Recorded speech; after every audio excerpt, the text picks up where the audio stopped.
విశ్వనారాయణ కళాశాలను తీసుకొని వాళ్ళు ధర్నా నిర్వహించడానికి కారణం ఏంటంటే దాదాపు వైఎస్ఆర్ గవర్నమెంట్లో వైద్య కళాశాలని దాదాపుగా 17 కళాశాలను తీసుకురావడం జరిగింది. విద్యార్థుల కళ కోసం 17 కళాశాలను తెస్తే గతంలో 5 కళాశాలలు మాత్రమే ప్రభుత్వం నిర్వహించడం జరిగింది కంటిన్యూగా. ఈ యొక్క మిగతా 10 కళాశాలని ఇవ్వాలని మన క్యాబినెట్లో మాట్లాడుకోవడం ఏంటంటే వీటిని ప్రైవేటీకరణ చేసి లీజుకి ఇస్తామని చెప్పేసి అనడం చాలా దుర్మార్గమైన విషయం. మేమేం అడుగుతున్నామంటే పేద ప్రజలు పేద విద్యార్థులు ఒక కళగా మారిన ఈ యొక్క కళాశాలలో పేద ప్రజలు నాణ్యతమైన వైద్యం అందాలంటే ఆ యొక్క కళాశాల ఏదైతే ఉందో దాన్ని ప్రభుత్వమే కొనసాగించాలి. ఆ యొక్క కళాశాలలో పేద విద్యార్థులు వైద్య కళాశాలలో చదవాలని ఒక ఆశ ఉంది. ఆ యొక్క విద్యార్థులు అక్కడ చదవాలంటే దాన్ని ప్రభుత్వమే కొనసాగించాలి.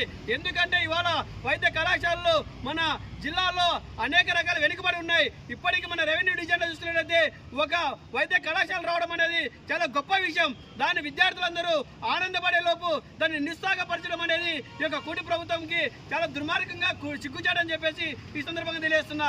ముఖ్యంగా విషయం ఏంటంటే ఆ యొక్క కళాశాలని ఏ మాత్రం కూడా ప్రైవేట్ చేతుల్లో అప్పగిస్తే మాత్రం తక్షణమే పెద్ద ఎత్తున ఈ యొక్క పీడిఎస్ డిఎస్ విద్యా సంఘాలుగా అనేక రకాల కార్యక్రమాలు చేపడతామని చెప్పేసి ఈ సందర్భంగా తెలియజేస్తున్నాం. ఇవాళ వైద్య కళాశాలలో పేద విద్యార్థులు వేల రూపాయలు ఫీజులు చెల్లించలేక చాలా ఇబ్బంది పడుతున్నారు.